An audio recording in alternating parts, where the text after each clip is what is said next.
So here we are heading into the final weekend before Election Day, and Donald Trump has a shot at winning the presidency. I'm not predicting he's going to win. He's still got an uphill battle. The Democrats have a built-in advantage in the Electoral College, but for all the pundits who went on the air a couple weeks ago and said this thing is over and who's going to be in Hillary Clinton's cabinet, it's looking tighter as the polls tighten.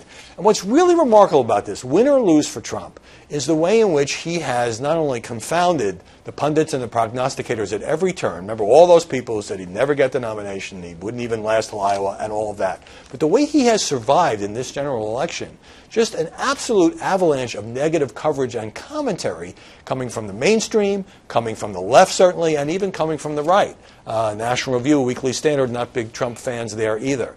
And I think that it ought to really be a lesson for the media, regardless of whether you support Trump or not. I mean, here's a poll, USA Today, check this out. By nearly 10-1, the people surveyed said the news media, including newspapers, major newspapers, TV stations, would like to see Clinton rather than Trump elected. Now, is that partisan? Well, it includes 82% of Trump supporters and 74% of Clinton supporters. So even if you're a Hillary fan, 3/4 of those people say, yeah, the media are against Trump.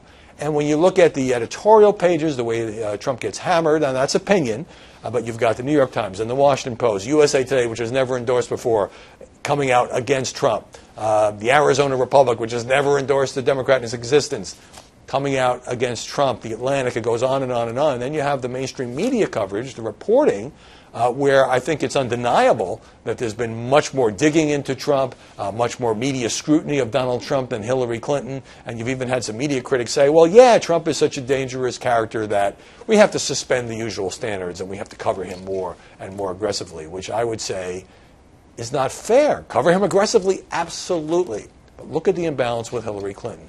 And here is just one example I picked out. Liberal New York Times columnist Charles Blow says in a piece yesterday that Trump is an existential threat. And he says, with my last breath, America, are you blanking kidding me? Goes on to say, I simply cannot wrap my head around how others with level heads and sound minds can even consider Trump for president of this country. And this is the problem. It's not so much about Donald Trump. He's a big boy. He can take care of himself. He knows how to fight back and does fight back against what he views as the dishonest media. It's the fact that the mainstream media, particularly the New York and Washington and LA crowd, is so out of touch with the millions of Americans who are going to vote for Donald Trump, for whom Donald Trump has great appeal, who are angry and frustrated about what they see as a broken political system.